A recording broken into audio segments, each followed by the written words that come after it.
एक दफ़ा का जिक्र है कि एक आरामदेह गांव में माया नाम की एक शौकीन लड़की रहती थी। माया को एडवेंचर की किताबें पढ़ना और दूर दराज मकामात के ख्वाब देखना पसंद था। एक धूप की सुबह अटारी की सफाई करते हुए उसने एक पुराना खाक आलूद नक्शा दरियाफ्त किया जो एक बॉक्स के अंदर बंद था। जैसा कि माया ने नक्शे को खोला, ये एक नर्म रोशनी से चमका और चमकते हुए रास्ते जाहिर किए जो जादुई दायरों की तरफ ले जाते हैं।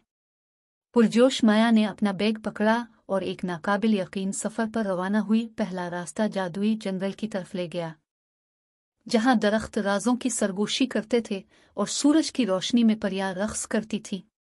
माया ने जानवरों को आरामदेह घर बनाने में मदद की और एक मेहरबान अंदाज के साथ दोस्ती की। दूसरे रास्ते पर चलते हुए माया क्रिस्टल गारों में पहुंची, जहां चमकते जवाहरात दीवारों को सजाए हुए थे।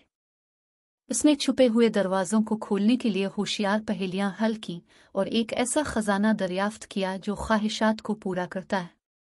माया ने अपने गांव के लिए खुशी और हम आहंगी की ख्वाहिश की। तीसरा रास्ता माया को स्काई किंगडम तक ले गया, जहां तेज बादल उसे तैरते जजीरों तक ले गए।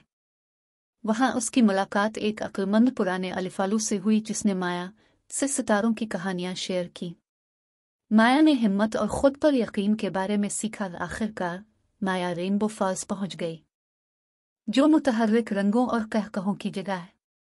वो खुशकुन मखलूक की प्रेड में शामिल हुई और अंदर खुश के साथ रक्स किया। माया का दिल हल्का और आज़ाद महसूस हुआ। सूफियाना दायरों को तलाश करने के बाद माया ने घर वापस नक्शे की पैरवी की और दिल से शुक्र अदा किया। उसने महसूस किया कि असल जादू रहमदिली, हिम्मत और तख़य्युल में है।